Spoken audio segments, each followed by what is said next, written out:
माया दाईसुके के कमरे में आई। दाई अपने रिक्लाइनर सोफे पर बैठा हुआ था। वो आकाश से अपने पैर दबा रहा था। तभी आकाश की नजर माया पर पड़ी तो उसने पैर दबाना बंद कर दिया। जैसे ही उसने ये किया, दाईसुके ने एक जोरदार लात उसके पेट पर दे मारी। तूने पैर दबाना बंद क्यों किया साले? सर, आपसे माया जी मिलने आई हैं। आकाश अपने नसीब पर रो रहा था। कल तक वो सपना देख रहा था कि वो अगला फिनिक्स बनेगा, पर आज वो बस दाईसुके की कठपुतली बनकर रह गया था। विनीत रायजादा हॉस्पिटल में एडमिट थे और अंजलि शॉक में चली गई थी, इसलिए वो घर पर थी। दाई ने माया को देखा तो अपनी जगह से खड़ा हो गया। तुम कहाँ चली गई थी बेबी? मैं जोरो के घर गया था, पर उसका घर खंडर में तब्दील हो चुका था। ज्यादा टेंशन मत लो, अकीरा ने मुझे बचा लिया था। मुझे तुमसे कुछ जरूरी बात करनी है। हाँ बोलो बेबी। माया ने आकाश की तरफ देखा तो दाई समझ गया कि उसे अकेले में बात करनी है, इसलिए उसने आकाश को बाहर जाने का इशारा किया। आकाश वहां से चला गया। उसके बाहर जाते ही अब बताओ क्या बात है? माया ने अपने प्लान का पहला स्टेप ले लिया था। दरअसल मैंने तुमसे एक बात छुपाई है बेबी। दाई ने माया को शक की निगाहों से देखा। कहो। तुम जानते हो कि जोरो को मारने के लिए मैंने तुम्हें ही क्यों चुना? दाई ने नाम में सर हिलाया। तुम्हें मुसाशी का माताहाची याद है? ये नाम सुनते ही दाई की आंखें बड़ी हो गई। उसके चेहरे पर हैरानी थी। उसकी आंखों के सामने अतीत के पन्ने खुलने लगे। 10 साल पहले जापान का शिराकावा गांव, जो समुराई के गांव के नाम से फेमस था, उसी गांव के नाकामुरा समुराई स्कूल में भारी भीड़ इकट्ठा थी। वे मास्टर नाकामुरा के बेटे की तलवारबाजी देखने आए थे। सच कहे तो वे उसका मजाक बनाने आए थे। मास्टर नाकामुरा एक महान समुराई थे, इसलिए कई लोग उनकी शोहरत से जलते थे। जब उनके परिवार में एक कमजोर कड़ी निकली तो वे उनका मजाक बनाने का बस बहाना ढूंढते और उसके बेटे को जलील करने के साथ मास्टर नाकामुरा को भी जलील करते। मास्टर नाकामुरा का 14 साल का बेटा दाईसुके अपने अपोनेंट शिफू से लड़ रहा था। उसने दाईसुके के सीने पर लात मारी। दाई जमीन पर जा गिरा। उसके हाथ से तलवार छूट गई। ये देख सभी हंसने लगे। दाई ने सबको गुस्से से देखा और फिर से अपनी तलवार उठा ली। उसने तलवार के हैंडल को कसकर पकड़ा और फिर शिफू की तरफ भागा, पर तभी उसका पैर फिसला और वो जमीन पर नीचे गिर गया। एक बार फिर तलवार हाथ से छूट गई। तलवार हवा में घूमने लगी और वो सीधा दाई पर गिरने वाली थी कि अचानक वो दाई की आंखों के पास आकर रुक गई। उसने देखा कि शिफू ने तलवार को पकड़ रखा था, वरना आज वो एक आंख हमेशा हमेशा के लिए खो देता। सब दाईसुके पर हंस रहे थे। ये महान नाकामुरा का बेटा है और इसे तलवार पकड़ना भी नहीं आता। अगर मेरी ऐसी संतान होती तो मैं खुद उसे मारकर आत्महत्या कर लेती। ये सुन दाई को याद आया कि ये मुकाबला उसके पिता भी देख रहे थे। उसने तुरंत उस दिशा में देखा जिधर उनके पिता बैठे थे। वो निराश होकर स्कूल के अंदर जा रहे थे। दाई ने गुस्से से अपनी मुट्ठी भींच ली। पास ही एक खंजर था। उसने खंजर उस आदमी की तरफ दे मारा जिसने ये बात बोली थी। खंजर उड़ता हुआ सीधा उस आदमी के माथे के बीचों बीच लगने ही वाला था कि साबितो ने सही समय पर आकर उस खंजर को पकड़ लिया।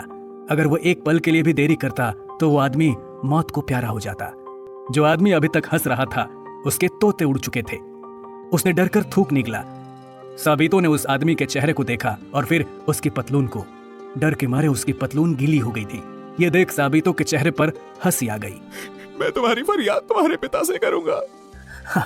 आप पहले जाकर अपनी पतलून बदल लीजिए, फिर आप बाबा के पास जाकर फरियाद करना। अभी आप जाइए। साबितो को वहां देख किसी के मुंह से आवाज नहीं निकली। वो एक समुराई कमांडर था। धीरे धीरे सभी वहां से खिसकने लगे। समुराई में कुल मिलाकर 15 कमांडर थे जिन्हें फैसले लेने की पूरी आजादी थी। वहीं उनके ऊपर 3 जनरल होते थे जो समुराई कमांडर को कंट्रोल करते थे। पर सेनगोकू पीरियड के दौरान ये ढांचा अब कमजोर हो चुका था। वो चाहकर भी उन पर कंट्रोल नहीं कर सकते थे। उन्हें 3 जनरल के ऊपर समुराई किंग हुआ करता था, जो आज भी उतना ही पावरफुल था। पर निंजाज में ऐसा नहीं था। उनके कमांडर पर एक सीनेट हुआ करता था जो अगले कमांडर को चुनता था। सीनेट में मशहूर निंजाज क्लैन के सदस्य हुआ करते थे। दाई साबितो को देखकर खुश हो गया। भैया आप यहाँ? वो दौड़कर अपने भाई के गले लग गया। वही था जो दाई को अच्छी तरह से समझता था। ये सब बाद में बताऊंगा, पर तुम ये क्या कर रहे थे? साबितो ने वो खंजर दिखाया। दाई को अपनी गलती पता थी, इसलिए वो सर झुकाकर खड़ा रह गया। देखो दाई, हम कभी भी अपने भाइयों पर हथियार नहीं उठाते, ये हमेशा याद रखना। हम समुराई एक शिक्षित क्लेन हैं, उन निंजाज की तरह गवार नहीं है, तो उनके जैसी हरकत मत करो। दाई ने हाँ में सर हिलाया। साबितो अपने पिता से मिलने उसके स्पेशल रूम पहुंचा। अपने बेटे को देख वो बहुत खुश हुए, पर साथ ही थोड़े चिंतित भी दिखे। साबितो उनका सगा बेटा नहीं था, वो सौतेला था, पर नाकामुरा उससे बेहद प्यार करते थे क्योंकि उसी ने उनके खानदान का नाम रोशन किया था। तुम यूं अचानक यहाँ कैसे आ गए? तुम तो सामुराई किंग के यहाँ थे ना? साबितो ने सर झुकाया। मैं यहाँ सामंत माता हाची को अपने साथ ले जाने के लिए आया हूँ। मास्टर नाकामुरा ये सुन हैरान हो गए। उनके चेहरे पर टेंशन की लकीरें साफ दिखाई दे रही थी। उन्हें यकीन नहीं था कि किंग इस खतरनाक मिशन के लिए उसी के बेटे साबितो को भेजेंगे। मिस्टर माता हाची जापान के अमीर बिजनेसमैन में से एक था। वह अपनी यात्रा के वक्त ढेर सारा खजाना अपने साथ लेकर चलता था।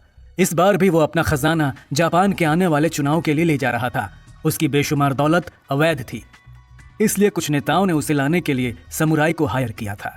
ठीक है, तुम अपनी सामुराई बटालियन भी लाए होगे? जी, हम 12 लोग हैं। ठीक है, तुम कल सुबह ही अपनी टीम के साथ सामंत माता हाची को यहाँ से एकदम सुरक्षित ट्रेन में ले जाना। हमें इंटेल से खबर मिली है कि इस खजाने पर निंजास की भी नजर है। वो उसे लूटने की कोशिश जरूर करेंगे। आप फिक्र मत कीजिए, मेरी बटालियन उन चारों निंजाज को सामंत को नहीं लूटने देगी। मुझे तुमसे यही उम्मीद थी।